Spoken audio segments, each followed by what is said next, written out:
Et salut YouTube, salut, j'espère que vous allez bien, moi ça va super. Aujourd'hui, mesdames, messieurs, c'est le passage légende de ce mois-ci. Ça fait pas mal de temps que je suis passé légende, mine de rien. Manque de temps, mais là, vu avec le nouveau système de ranking qui permet de perdre seulement euh, 4 rangs par... comment dire 4 rangs à la fin de la saison, bah, j'ai pu tout simplement monter légende enfin, j'ai pu monter rang 1, 5 étoiles assez rapidement.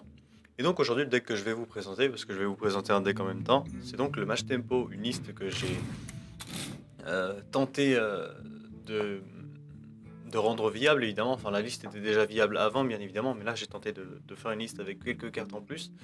Il n'y a pas grand chose en plus. Cette fois-ci, j'ai mis des projectiles, des images miroirs, vous allez voir pourquoi après. Le reste, ça reste une ossature bien évidemment tout à fait classique, avec les viandes de mana, les apprentis arcanologues, etc. J'ai même laissé les contre-sorts, match du Kirin Tor et Explo. Mais j'ai aussi rajouté ces corbeaux agaçants qui invoquent un serviteur aléatoire à 2 cristaux de mana. À chaque fois, vous lancez un sort, d'où la présence de ces images miroirs et de ces projectiles arcanes. Du coup, excusez-moi. Vu qu'on joue des petits spells, dans ce cas-là, j'ai également mis Antonidas qui permet de notamment finir les games contre des mots cubes ou ce genre de truc tout simplement. J'ai également mis l'amateur de curiosité qui est dans ce deck exceptionnel, notamment en combo avec Elunette, qui permet de prendre un board monstrueux et mettre une pression monstrueuse. Tout ça, tout ça. Je vais pas vous mentir, la decklist n'est pas non plus incroyable. C'est pas la meilleure decklist du jeu, loin de là. Mais j'avais envie de la jouer un peu. Vous savez, je tâtonne un peu pour essayer de trouver la liste idéale, mais j'ai pas l'impression que ce soit celle-là. Enfin bref, je vais vous montrer ça en ladder. Bon oui, j'avoue, j'ai rushé par la face, mais bon. Enfin, j'ai pas rushé que par la face. Bon, là, je veux pas vous mentir, je viens de sortir de série de... Enfin, je viens de sortir d'une série de victoires de 8-0 en par la face. Alors forcément, il va falloir que je me remette un peu dans l'ambiance. Alors les match-ups de ce deck, bah contre pas la face de toute façon ça gagne pas. Enfin, ça dépend de la sortie, mais la plupart du temps vous gagnez pas. Bonjour contre Shaman. Shaman c'est un bon match-up, c'est même un excellent match-up. C'est un match-up que vous allez vouloir counter. Enfin, vous allez vouloir taguer tout simplement. On va voir si on garde le match de Kirin Tor. Je pense qu'on va le garder si on chope notamment une arcanologue ou même un secret quelconque. Voilà, parfait. On a nos 2 arcanologues ici, ce serait cool d'avoir une petite viande de mana, mais je pense que ce serait trop demandé. Ou pas. Très très bon start de ma part. Alors je sais pas si vous le voyez, mais cette fois-ci, la vidéo est très fluide. Et pourquoi? Parce que j'ai enfin pu, grâce à l'argent des abonnés, bien évidemment, m'acheter un PC de compétition. Bon, évidemment, quelques fois il y a quelques lags, mais vous voyez que c'est quand même bien fluide. Du coup, vous aurez cette qualité, dorénavant, cette qualité de vidéo fort sympathique. En peur du goudron, c'est un peu relou, mais ça passe. On va attendre. On va faire ça, tu sais quoi. On va pas trade, aucun intérêt à trade ici. Projeton, on va peut-être essayer deuxième arcanologue. Je sais pas trop. On va voir après tout. On n'a pas encore le contre-sort, la double vue qui est counter, c'est que... Ah non, merde, tu vas être une explo. Il va les face, bien évidemment. Une apprenti aurait été vraiment ok dans cette situation. En tour, on verra plus tard. Est-ce qu'il a coin? Non. Oui, il a joué la coin. Nous, on va faire ça. On n'a pas trop de chance, on aurait préféré largement avoir le contre-sort, parce que le contre-sort nous aurait permis de counter son volcan, qui va bientôt arriver sur le T5, bien évidemment. C'est pour ça d'ailleurs que j'ai voulu la faire maintenant, afin de counter son volcan T5, sachant qu'il a déjà utilisé la coin. Comme ça on aurait pu directement rentrer encore plus de dégâts avec notre viande de mana. Et puis surtout là, s'il pose pas de créature, bon ce qui est peu probable, voilà. Du coup là on va pas spammer de créatures, on va juste se contenter de piocher. Un petit peu potentiellement pour avoir lunettes. Je sais pas s'il joue des anti-armes. On peut même boule de feu face en soi. Mais ça me paraît un peu trop cancer à mon goût. On va attendre encore un peu. Pyroblast. Mage de Kirin Tor. Vu qu'on a Antonidas, on va garder l'image miroir. Pas la peine d'utiliser pour bouffer la viande de mana. D'autant plus que ça n'a aucun intérêt. Puisqu'on fait le point de dégâts avec le passif. Ici il va très probablement volcan, je suppose. Parce qu'il peut pas se permettre de prendre autant de points de dégâts tout simplement. Nous, prochain, on va directement jouer le match de Kirin Tor et la rune explosive. On peut même se permettre de faire un éclair de gif face. Parce que lui, il va penser directement que c'est un contre-sort, du coup, il va vouloir jouer un spell. Après, bien évidemment, il peut tenter la plus guérisseuse, mais ça va lui prendre tout son tour alors. Puis si je joue une créature, j'ai très probablement létal. Donc bon, ici, ça se mettait plutôt bien pour nous. On peut même drop Antonidas sur bord de vide, il joue Maléfice, mais... Voilà, déjà de 1, il vient d'en utiliser un. Puis de 2, bah, il en a utilisé un. Maléfice, ça va lui prendre 4 de mana si jamais il l'a encore. Donc là, le meilleur tour qu'il puisse faire, ce serait Maléfice, le volcan. Un peu chiant le volcan quand même. C'est un peu chiant, mais ça aussi c'est très chiant. On aurait bien aimé qu'il prenne des points de dégâts. Le glyphe, on peut tenter de récupérer une boule de feu qui nous donnera létal.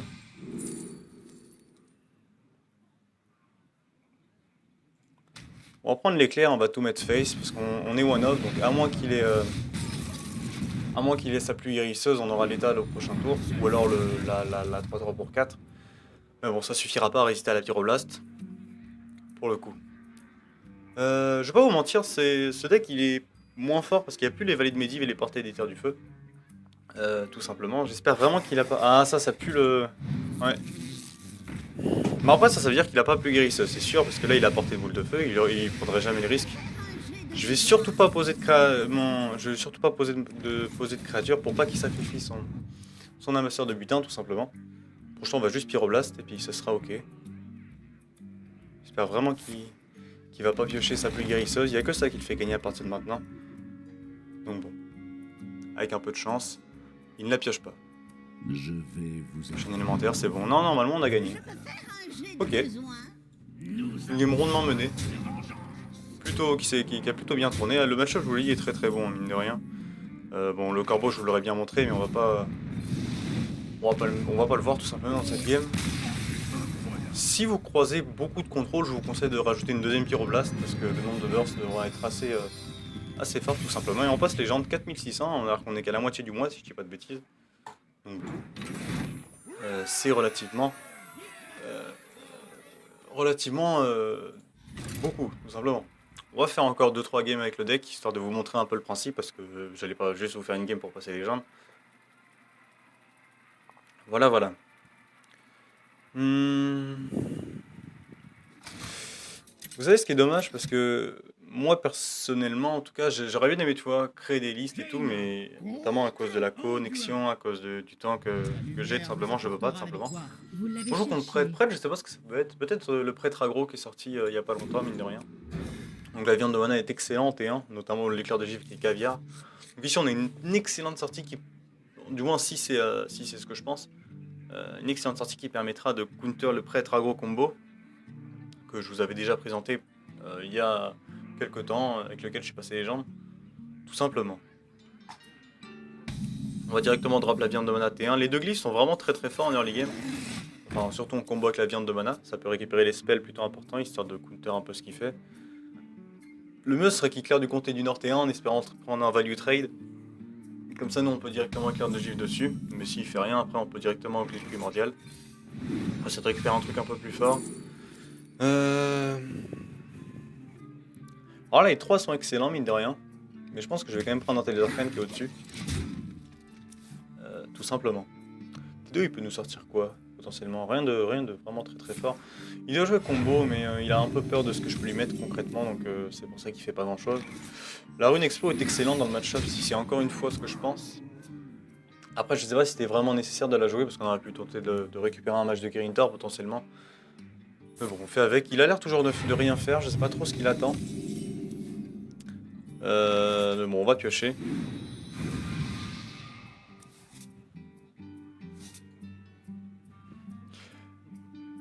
Alors là, on a le choix de faire soit glyphe, soit image miroir. Vu qu'on peut pas encore, enfin, soit glyphe, soit arcanologue, pardon.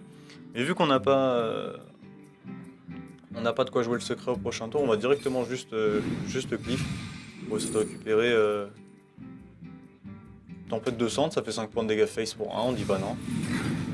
Là, on lui met pas mal de points de dégâts, mine de rien.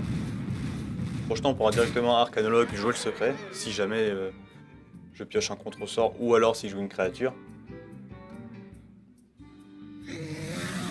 Ok. On peut éclair de givre, mais je sais pas si c'est une bonne idée. Parce que là, en faisant boule de feu, image miroir face, j'ai combien? Ça passe à 8, du coup j'ai 14. J'aurai l'étal en faisant l'éclair de ping au prochain tour, si jamais il se heal pas.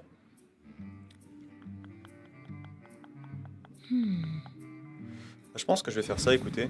Vu que j'ai l'image miroir qui protège ma vie en dominant, je vais tenter le coup. Au pire, je me dis que je piocherai bien des dégâts avec la lunette, tout simplement. Donc bon. En tout cas, sa non-réactivité a été plutôt fort avantageuse pour nous. Le briseur qui nous fait... Ah non, il va peut-être... Ok, pièce passive, ça ne suffit pas pour... Ah si, ça suffit, my bad. À moins de piocher des dégâts, potentiellement, pas de dégâts. Non, on a que 5, on est d'accord. Ouais, lunette. Je me dis qu'on va bien récupérer une boule de feu, qu'on va bien récupérer des dégâts, tout simplement. On peut avoir l'étal sur Prodigy des Arcanes, ça paraît risqué comme ça, mais ça ne l'est pas tant que ça au final. J'espère juste qu'il joue pas le truc qui heal de 6. Ça on s'en fout en soi, c'est même dangereux de faire ça, vous savez quoi. Contrôle mental. Bon bah on a une chance sur 5, divisé par 3. Trop compliqué. Hein. Allez, si ça va une fois face, on a l'étal. Dommage. Si en fait dans les arcanes on passe à 8 cartes.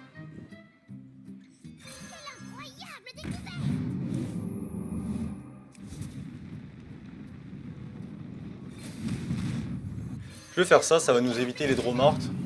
Enfin les secrets c'est des draws mortes à partir de maintenant. Nous ce qu'on veut c'est juste des dégâts. Ce qu'on n'a pas malheureusement. Il me reste 10 cartes, il me reste une boule de feu, il me reste un éclair de givre. Bon cette fois-ci il faut que ça aille 2 fois face, ce qui me paraît un peu trop. Il va prendre sans doute le trade ici, et enfin il va prendre les trades un peu non value mais bon. Prochain on peut tenter potentiellement de faire un tour dans lequel on garde le board, mais le problème c'est que là il a déjà trop de board, il va falloir chatter. Donc là il faut qu'il y en ait 2 Kai Face, enfin, ça me paraît beaucoup 2 quand même. Il a été au prochain tour, il a combien? Il a 12, ah l'éclair de gif qui nous manquait justement.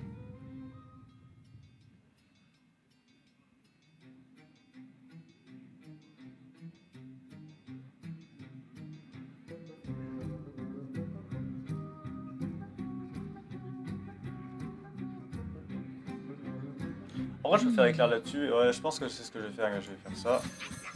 Ça, déjà je vais faire ça pour savoir si ça va, ça se trouve ça va aller 3 fois face. Hein. Pas mal ça. On va éclair de gif là-dessus, ça me permettra de prendre le board et potentiellement essayer de piocher une boule de feu. Pyrotechnique c'est pas mal mais à mon avis je serai mort d'ici là. Donc bon. On a vraiment pas beaucoup de dégâts dans le deck, hein. Si tu perds le board avec ce deck là maintenant c'est compliqué de revenir. Ah il est létal. Ah il va sans doute sortir un deuxième briseur.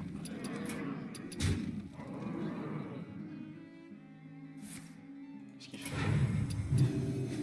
Un briseur. Ah ok. Je sais pas si c'était une si bonne idée que ça de faire ça pour lui mais bon.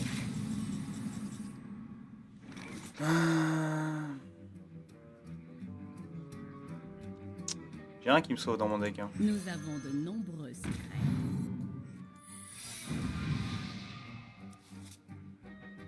La boule de feu qui était une de mes dernières cartes du deck. Non. Dommage. Vous avez gagné. Dommage. Le problème dans le deck c'est que sans les portails et sans les valiers maintenant c'est très dur de mettre les derniers points de dégâts face, notamment quand l'adversaire a une source de heal en théorie infinie. Dommage. Bah, l'adversaire a bien joué, il a bien compté les points de dégâts. J'ai pas eu de chance sur le projet des arcanes malheureusement mais bon. C'est pas grave. Je fais avec. Je sais pas si j'aurais pu la gagner. Avec ça, je sais pas, j'ai pas fait beaucoup le match-up, mais à mon avis, on l'a.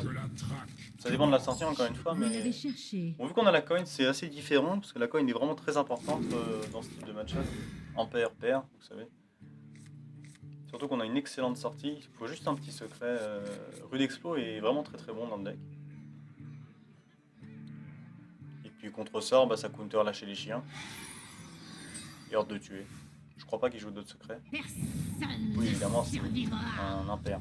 Ça me paraissait assez évident pour ne pas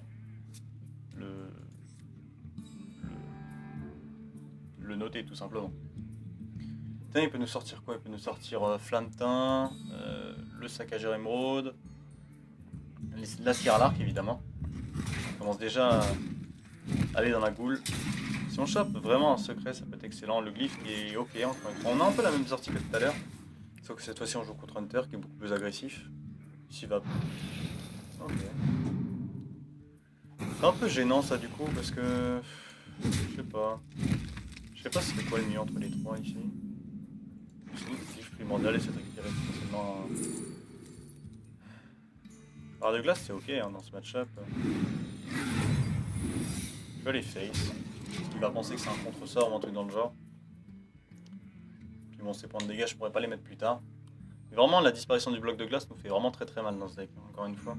Le bloc de glace qui était excellent. Ici, il va probablement compagnon animal. On espère qu'il est Misha. Lyok, c'est vraiment très bon pour lui. C'est un peu chiant pour nous. Mais bon.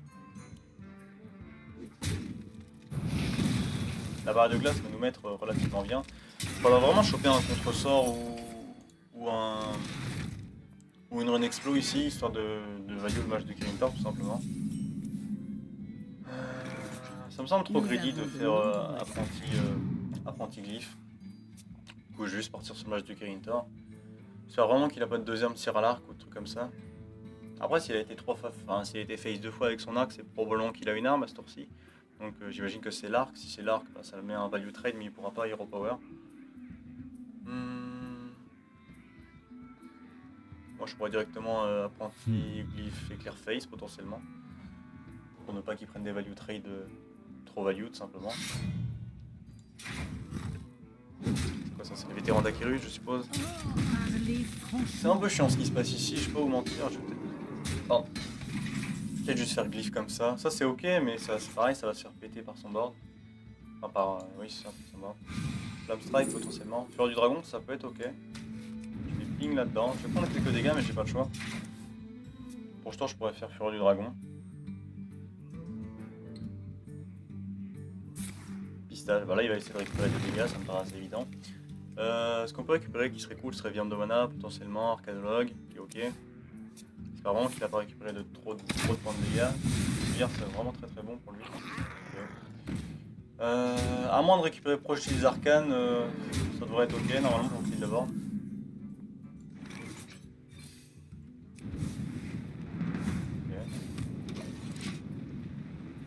Si jamais il fait pas un gros tour, je peux corbeau agaçant et faire de face. Derrière, essayer de prendre le board. De toute façon, je vois pas trop comment je peux la gagner maintenant. L'adversaire qui a déjà mis beaucoup de points de dégâts. J'espère vraiment qu'il a pas grand chose à ce tour-ci. Le mieux qu'il puisse faire pour moi, ça m'avantage, ça serait d'aller face avec son arc et de récupérer un autre arc. Ça, je pourrais directement corbeau, éclair de G, tout apprenti, et essayer de mettre pas mal de trucs. Peut-être ce qu'il va faire, s'il va face avec son arc, non, même pas.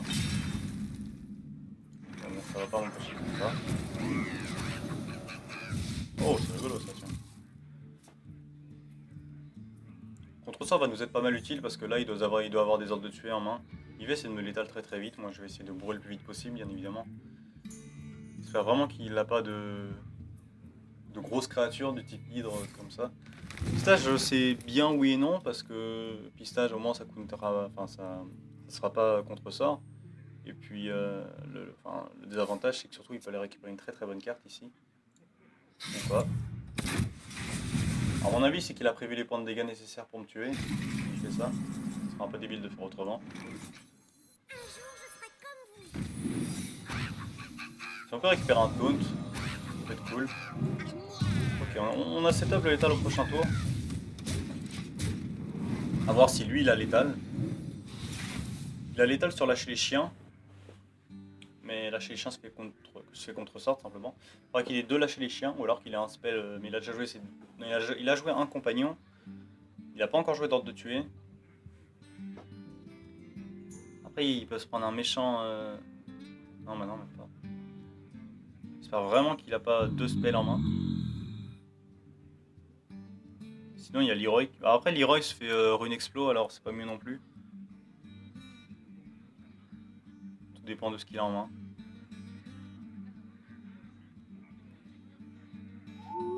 Il a la chouette aussi. Pour l'instant c'est létal. De mon côté, hein, je le précise. Il va sans doute essayer de lâcher les chiens, je suppose. Sauf que ça marchera pas évidemment. Il va probablement concéder.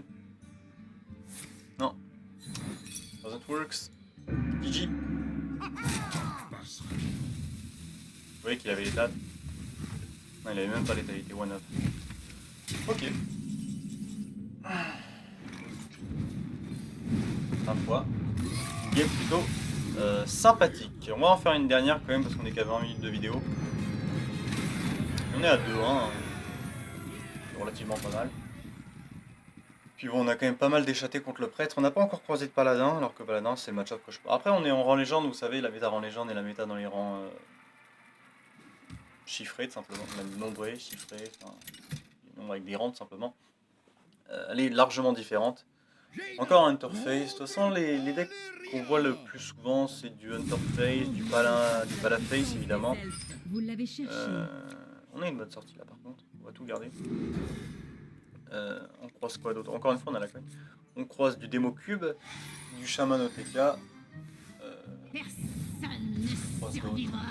Du guerrier des fois, pas souvent, mais quand même un peu. Guerrier impair, j'entends. Pour l'instant, ce qui a l'air de se dégager, c'est encore une fois la mécanique pair impair, qui a l'air vraiment très très présente. On a encore une sortie de port, hein, évidemment. Quand on vient de menace, c'est le seul T1. En termes de créatures, j'entends. J'ai mis les images des rois parce qu'ils sont vraiment très très bonnes contre Hunter, contre Paladin, etc. Et puis surtout, bah, ça combatte pas mal avec nos spells, donc vraiment une bonne carte. J'en ai mis qu'une parce qu'après ça peut être une carte morte évidemment, mais avec une sortie comme ça, je vois difficilement comment il peut revenir. Ici, il va trade ici pour essayer de prendre un trade value avec sa touche sinistre, mais du coup, moi je vais essayer de récupérer un spell à 2 mana, ou moins, pour trade avec cette viande de mana là. On va prendre ça. Là, la game est pliée, hein. Déjà, on va pas se mentir, à moins qu'il récupère lâcher les chiens. La game est pliée en deux. Même avec lâcher les chiens, je sais même pas s'il revient. On va pas poser le match de Kirin Tor, je pense. Du coup, on va faire une 5ème game. Mais bon. Ça a des bonnes sorties explosives, mine de rien, match tempo. C'est plutôt sympathique. Du coup, le fait d'avoir un nouveau PC, ça va me permettre de faire plus de vidéos, je pense. Parce que vous savez que bien évidemment, je pars en déplacement. Tout simplement. Et puis du coup, je vais peut-être pouvoir, si la co, bien évidemment, le permet, streamer directement là-bas. Enfin, pas streamer, mais... Ah, peut-être streamer avec un peu de chance, mais beaucoup de chance, quand même. Vous l'avez cherché. Mais bon, on verra ça plus tard. Je vais garder ça, je pense. Pour réussir ce que je garde, ça pas... Non, c'est ok avec l'apprenti, mais... Je suis pas fan. C'est pas mal du tout, ça, comme sortie, mine de rien. Ça manque juste d'une viande de mana, mais bon, on va pas la demander à chaque fois. On l'a eu très très souvent, la viande de mana T. On l'a eu contre le prêtre, on l'a eu contre les 2 chasseurs. On a croisé quoi? C'était quoi notre première game? Le chaman. Est-ce qu'on a eu viande de mana T1 avec le chaman? Je crois que oui. Donc vraiment, plutôt lucky là-dessus. Comme fois, je le dis, je le redis, c'est clairement pas le meilleur deck de la méta, mais il se débrouille, on va dire. Il se débrouille. Si vous avez des idées que j'aurais... des idées tout simplement que j'aurais potentiellement oublié, n'hésitez pas à me le dire en commentaire, encore une fois. Je sais pas si on va... Il nous faut vraiment un lunette super vite parce que la draw va nous être super importante pour éviter ces 3-12. Ils vont juste nous rect. Et une bonne... On va jouer plutôt... Vous savez, la plupart du temps, vous jouez la carte de la droite juste pour faire chier l'adversaire, pour faire genre que vous avez top deck, mais il faut pas faire ça parce que... Notamment au départ. Parce que... Attendez, je me permets juste de Nous faire ça. avons de nombreux secrets. Je n'ai pas assez de mana. Tout simplement parce que l'adversaire voit en fait. Et ici vous dit que vous avez gardé ces cartes de départ là, c'est-à-dire que c'est des cartes qui sont fortes en early game. Ok. Ça c'est cool hein. 4 mana pour rien. Est-ce que je boule de feu? Je pense que ça vaut le coup de boule de feu ici.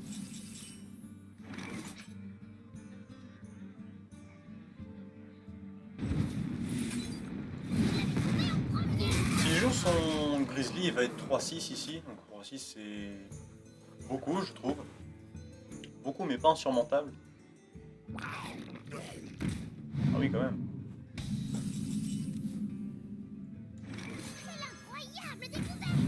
On va jouer ça puis on va les face. Du coup il jouerait quoi? Il jouerait Enzot, c'est ça? Ici il va peut-être penser que c'est un contre-sort, parce que c'est plus probable que ce soit un contre-sort qu'une rune explode simplement. On va trade là-dedans, bon rien de très impressionnant pour l'instant. Est-ce qu'il a des spells à vide qu'il peut jouer potentiellement? Ouais, ça c'est limite un spell à vide en fait à l'heure actuelle. Ça c'est par contre c'est très très chiant. Mais bon, c'est pas grave. On fait avec. Ici ça va être le tour de spammer les glyphes comme un connard. On prend de la pyro. On fait les arcanes. On pioche. Contre-sort. On va jouer ça en espérant que ça fasse ça. Pas malheureusement. On voit les face. Ah, on peut jouer le deuxième, on marque. Ok, ça tue ça, bonne nouvelle. On peut potentiellement faire pyro au prochain tour, mais on n'aura pas l'étal, du coup ça change strictement rien. Après, ici, on en. Je vais pas vous mentir que le Grizzly maintenant commence à piquer un peu. Il va être 3-8. Donc 3-8. Ah non, 3-2, pardon. Parce que du coup, il va se prendre la rune explo. Ça va être extra. C'est chiant. C'est chiant, mais en même temps, s'il a pas de taunt, bah après c'est peu probable, il va sans doute avoir le golem, les golems, ouais voilà. De toute façon, à partir de maintenant, je peux plus passer tout simplement. J'ai dit 2 fois tout simplement. Après, ça c'est vraiment ok pour le coup, pour essayer de reprendre le board. On va trade parce que ça donne un totem. Si je passe cette 3-3, j'ai toujours moyen d'essayer de prendre le board tout simplement. Mais bon, ça me semble plutôt compliqué, notamment si J joue. Si ici, pardon, il joue Adronox. Je sais pas s'il joue des cartes qui donnent de l'armure. Je sais qu'il a joué un appel de chaîne. Je sais pas s'il joue Fléau. Après, si Fléau se prend contre-sort, c'est juste perdu pour lui.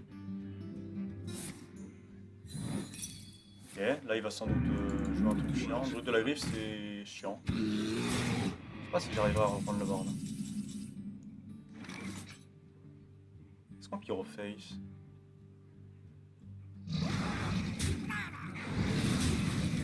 Je pense que je pyroface.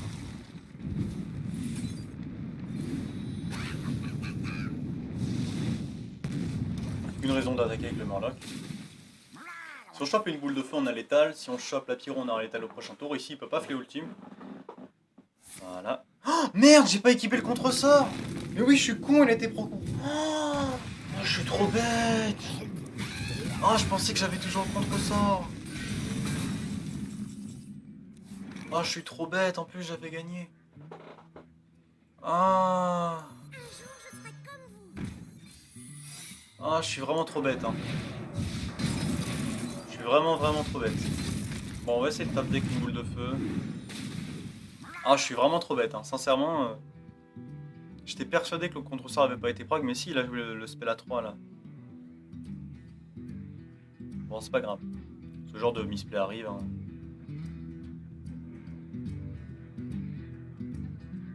Ça, c'est balayage, je suppose. J'aurais à la limite préféré qu'il fasse un autre. Non, la jaspe, il s'en fout. Ici, il va essayer de. C'est quoi ça? C'est pas. Est-ce que ça peut être balayage? Balayage, je m'en fous. Je m'en fous, de toute façon. Il me reste 11 cartes, il me reste une pyro qui me donne l'étal. Il me reste une boule de feu qui me donne l'étal. Yes, Ça va être extraordinaire, il est content avec ses jeux de mots. Le Green c'était la pire carte à top deck. Ici, de toute façon, il se fera pas. Attends. J'ai aucune raison de. De toute façon, il a étal là, il a 8, 9, 11, il a 12. Moi, il faut que je tape des boules de feu ou pyrotechnique. Donc bon. Je suis vraiment trop bête. Hein. S'il avait pas pu faire fléau, j'aurais pu gagner, mais il a l'état pour blanc. J'ai mal joué. Ouais. Le fléau. Dommage. J'ai été moins bon. Voilà, c'est pas grave, on a fait 3-2. C'est relativement ok, mine de rien. Mais bon, j'aurais mieux joué ou j'aurais un peu chaté, j'aurais fait probablement 5-0, mais bon. Après ça, c'est la vie, hein, on va pas se plaindre. Hein. Où est la decklist? Là aussi. Alors, dans les cartes que j'avais pensé à mettre celle-là, sur de Syndragosa, qui remplacera un peu l'image Mura ou les projectiles. L'avantage c'est que projectile peut aller face, il y avait quoi? Il y avait ça, mais le problème c'est que ça rentre pas bien dans le deck, hein. Je veux dire, j'ai pas beaucoup de serviteurs. Il y avait quoi d'autre? Il y avait ça que j'avais mis au départ, mais c'est pareil, ça coûte trop cher pour comparer à Projectiles Arcanes. En fait, il aurait fallu que ça fasse genre 6 ou 7 pour que ce soit rentable, mais du coup, non. Puis le reste, bah, j'y avais pas trop pensé non plus. Enfin bref, j'espère que cette petite vidéo vous aura plu. N'hésitez pas encore une fois à me dire si vous avez des idées ou pas de liste tout simplement. Sur ce, gros bisous à tous et à la prochaine. Allez, zou.